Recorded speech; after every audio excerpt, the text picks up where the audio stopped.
میرے علم شریعت کا محتاج ہوگا، علم طریقت کا محتاج ہوگا، علم الحال کا محتاج۔ یہ سرکار غوث پاک کی شان۔ بتاؤ نبی اکرم صلی اللہ تعالی علیہ وسلم کا یہ شہزادہ، کل نبی کل ولی لہ قدم و انی علی قدم النبی بدر الکمالی۔ ہر نبی کسی ہر ولی کسی نہ کسی نبی کے نقش قدم پر ہے، ہر ولی کسی نہ کسی نبی کا مظہر ہے، کوئی مظہر موسیٰ ہے، کوئی مظہر عیسیٰ ہے، لیکن میں کسی اور نبی کا مظہر نہیں ہوں، میں اس نبی کا مظہر ہوں جو بدر الکمال ہے، نبی آخر الزمان کا مظہر بن کر میں دنیا میں تشریف لایا ہوں۔ اس لیے سرکار سے جیسے کثرت کے ساتھ معجزات کا صدور ہوا، اسی طرح شیخ عبد القادر جیلانی سے کرامتوں کا ظہور ہوا۔ بڑے بڑے بزرگوں نے، ولیوں نے سرکار غوث پاک کی عظمت کا خطبہ اپنے زمانے میں پڑھا اور ان کے آنے کی بشارت دی۔ سرکار غوث پاک کے زمانے کے ایک بہت بڑے بزرگ ہیں حضرت شیخ محمد مغربی۔ اس زمانے میں مشہور تھا کہ دنیا میں دو ہی بزرگ ہیں، ایک شیخ المغرب، ایک شیخ المشرق۔ شیخ محمد مغربی شیخ المغرب اور شیخ عبد القادر جیلانی شیخ المشرق۔ لیکن شیخ محمد مغربی سرکار غوث پاک کے بارے میں کیا فرماتے سنو۔ اپنی خانقاہ میں اپنے مریدین کے درمیان بیٹھے ہوئے تھے، اچانک جذب کی کیفیت طاری ہوئی، چہرے کا رنگ متغیر ہوا اور ارشاد فرماتے ہیں اللہم انی ارشدک و ارشد ملائکۃ انی سمعت و اطعت۔ اے اللہ میں تجھے گواہ بناتا ہوں، تیرے فرشتوں کو گواہ بناتا ہوں، میں نے ان کی بات سن لی اور ان کی اطاعت میں گردن جھکا دی۔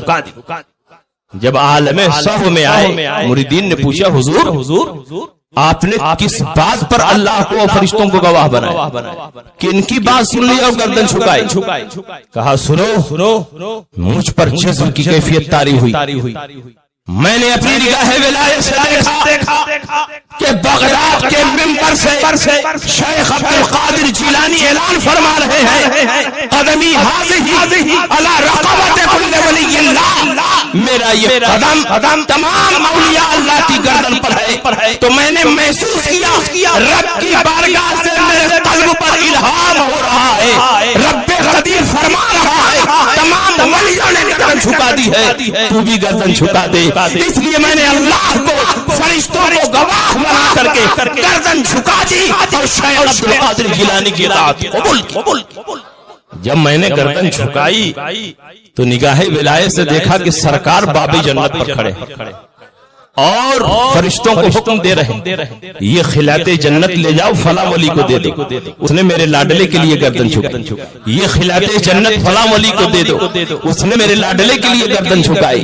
یہ خلعت جنت فلاں ولی کو دے دو، اس نے میرے لاڈلے کے لیے گردن جھکائی۔ گویا ولیوں کو دنیا میں خلعت جنت اور خلعت کرامت مل رہی ہے تو سرکار غوث پاک کے صدقے میں مل رہی ہے۔ تیری سرکار میں لاتا ہے رضا اس کو شفیع جو میرا غوث ہے اور لاڈلا بیٹا تھا۔ اور سنیے نعرہ مت لگائیے، سنیے اسی زمانے کے ایک بہت بڑے بزرگ ہیں حضرت شیخ عبد الرحمن تفسونجی رضی اللہ تعالی، بہت پائے کے بزرگ، اپنی خانقاہ میں مریدین کے درمیان بیٹھے تھے، جذب کی کیفیت طاری ہوئی، اچانک فرمایا انا بین الاولیاء کل قرکی یہ بین الطیور، میں اولیاء کرام کے درمیان ایسے ہی اونچا درجہ رکھتا ہوں جیسے شتر مرغ پرندہ تمام پرندوں میں سب سے اونچا درجہ رکھتا ہے۔ اتنا سننا تھا کہ شیخ عبد القادر جیلانی کے ایک مرید جن کا نام سید علی تھا وہ بھی وہاں موجود تھے، کھڑے ہو گئے اور کہا شیخ اپنی حد میں رہو۔ کہا کیا بات ہے؟ کہا اپنی حد میں رہو۔ جب اس انداز سے خطاب کیا تو شیخ عبد الرحمن تفسونجی کے مریدین آگے بڑھے، ہمارے شیخ سے اس انداز سے کلام، تو شیخ نے کہا اس کو ٹچ نہ کرو۔ سید علی غصے کے عالم میں جو کمبل اپنے جسم پر ڈالے ہوئے تھے اٹھا کے پھینک دیا، کہا کہ تم لوگ جس آدمی سے لڑنے کے لیے بڑھ رہے ہو اس کا مقابلہ نہیں کر سکتے. میں اپنی نگاہ ولایت سے دیکھ رہا ہوں کہ اس کے جسم کے رومے سے انوار و تجلیات کی برسات ہو رہی ہے. اس آدمی سے مقابلہ نہیں. کہا کہ تم قدر جلال میں کیوں آ گئے؟ اپنا کمبل اٹھاؤ اور اوڑھ لو. کہا کہ فقیر نے کمبل پھینک دیا تو پھینک دیا، اب کبھی نہیں اوڑھے. اور وہیں سے دیہ بہش جو 10 میل کے فاصلے پر تھا آواز لگائی اپنی بیوی کو، میری بیوی فاطمہ میرا کرتا دے دینا. بیوی نے آواز سن لی اور ان کا کرتا دے بھی دیا. کہا کہ تم کن کے مرید ہو؟ کہا میں شیخ عبد القادر جیلانی کا مرید ہوں. کہا یہ کون شیخ عبد القادر جیلانی ہے؟ میں تو نہیں کو جانتا، میں نے آج تک ان کا نام نہیں سنا. رب کی بارگاہ میں بار بار میری حاضری ہوتی ہے، آتے جاتے بے شمار اولیاء طریقت سے میری ملاقات ہوتی ہے، لیکن کبھی شیخ عبد القادر جیلانی سے میری ملاقات نہیں ہوئی. کہا آپ جانتے ہو یا نہ جانتے ہو، ان کا مرید بننے کے بعد ہی تو فل پاور میں بھی ہوا. حضرت شیخ عبد الرحمن تفسونجی نے اپنے 2 مریدین کو پھر کیا. کہا تم لوگ بغداد جاؤ اور شیخ عبد القادر جیلانی کی خدمت میں میرا سلام پیش کرنا اور کہنا حضور آپ کو کب ولایت دی گئی؟ رب کے دربار میں آپ کب حاضری دیتے؟ ہمارے شیخ تو آتے جاتے بے شمار اولیاء کرام سے مل چکے، لیکن کبھی آپ سے ملاقات نہیں ہوئی. کب آپ کو ولایت دی گئی؟ کب آپ کی ولایت کا درجہ اونچا کیا گیا؟ رب کے دربار میں کب آپ کی حاضری ہوتی ہے؟ ان سارے سوالوں کا جواب پوچھ کر کیا. ادھر عبد الرحمن تفسونجی اپنے 2 مریدین کو بھیجتے ہیں اور ادھر شیخ عبد القادر جیلانی کو بغداد میں خبر ہو جاتی. وہ خود اپنے 2 مریدین کو بھیجتے ہیں.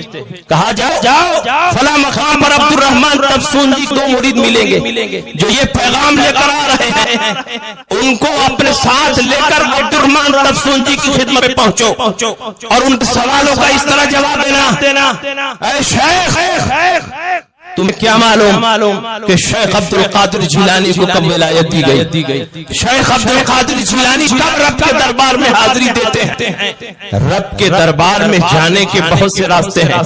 اولیاء عام کا راستہ الگ ہے، اولیاء خاص کا راستہ الگ ہے، خاص کا راستہ الگ ہے، رازداروں کا راستہ الگ ہے. وانا ادخل من باب السر واخرج منه، میں رازداروں کے دروازے سے جاتا ہوں اور اسی دروازے سے نکل آتا ہوں اور تم عام راستے سے آتے اور جاتے ہو. پھر شیخ عبد القادر جیلانی سے ملاقات کیسے؟ مجھ سے پوچھتے ہو کہ کب مجھے ولایت دی گئی؟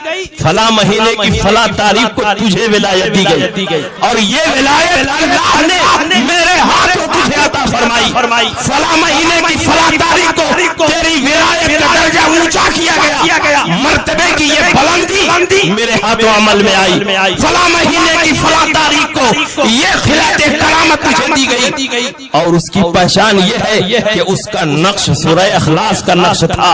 فلاں مہینے کی فلاں تاریخ کو تجھے یہ نعمت ملی، فلاں مہینے کی فلاں تاریخ کو تجھے یہ تمغہ ملا. یہ ساری نعمتیں رب نے میرے ہاتھوں تجھے عطا کی ہے.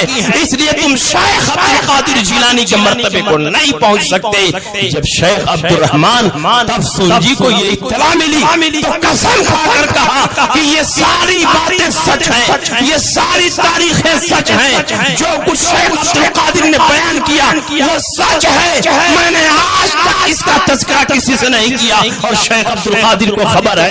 اس کا مطلب اللہ نے شیخ عبد القادر جیلانی کو وہ مقام اور مرتبہ عطا فرمایا ہے کہ دنیا کا کوئی ولی غوث اور قطب شیخ عبد القادر جیلانی کے مرتبے کو نہیں پہنچا. واہ کیا مرتبہ ہے غوث ہے بالا تیرا، اونچوں کے سروں سے ہے قدم آلہ تیرا. سر بھلا کیا کوئی جانے کے ہے کیسا تیرا، اولیاء بولتے ہیں آنکھیں وہ ہے طلبہ. یہ شیخ عبد القادر جیلانی رضی اللہ تعالیٰ عنہ کی شان ہے.